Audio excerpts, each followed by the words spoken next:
So, hi guys, tara sa Matiktik River. So, ayan na nga, for the gagala na naman ang mga person.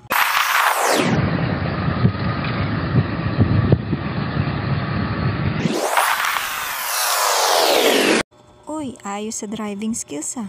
Kala mo nagte-teleport lang. So, anyways guys, ayan. Umalis pala kami ng 6 in the morning. Buti at wala masyadong traffic ng mga araw na yan. Actually guys, si B or si Jowa talaga ang nagmamaneho. Simula nung umalis kami hanggang sa may bandang Bulacan na something. Then, nagpalit lang kami dahil nangawit na siya, kakadrive, napagod na siya. Siyempre, ako din naman, nangalay na rin ako, kakaupo at kakaangkas.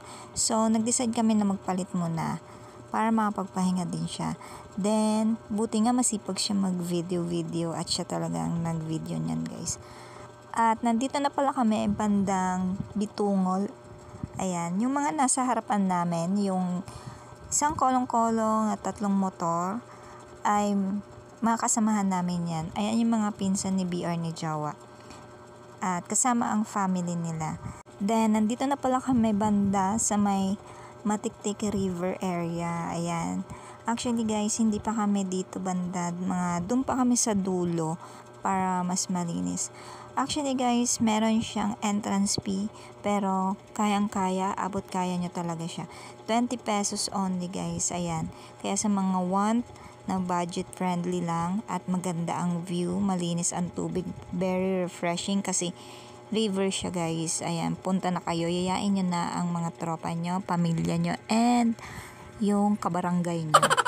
At ayan na nga, nakarating na kami at nakapili na kami ng aming cottage na pag-i-stayan.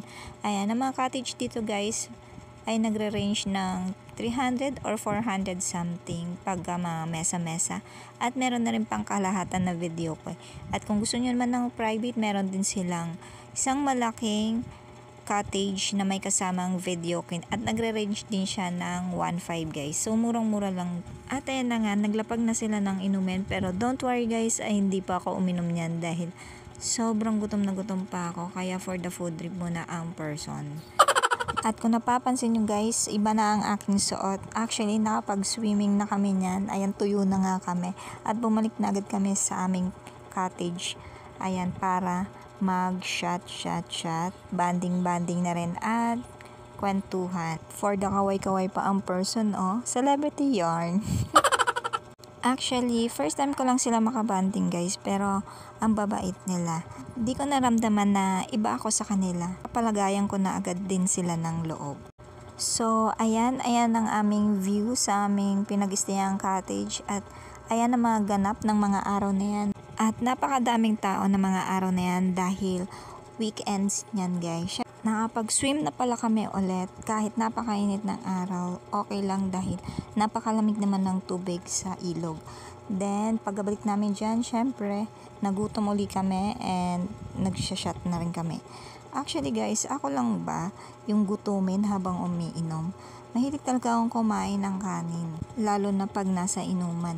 Minsan nga si B, nagbabaon pa ng kanin yan pagka dumadayo kami ng inuman eh. Kasi alam niya talaga guys, kulang ang inuman ng walang kanin pag ako ang dumayo. Diba, multitasking yan. Ang sarap niyan guys, yung kinakain namin, ang baon namin ay adobong itik. Ayan, napakasarap niyan guys kasi alaga yan nila. At alam natin, kapag alaga, malinis yan syempre. At ayan na nga guys, ang view ng Matiktik River dito lang sa may Norzagaray, Bulacan. Napaka-peaceful na ng mga oras na yan dahil magsi-6 o'clock na ng hapon.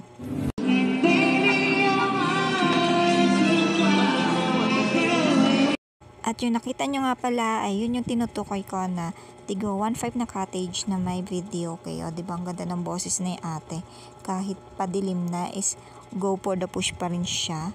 So dito na lang kami guys. Bye!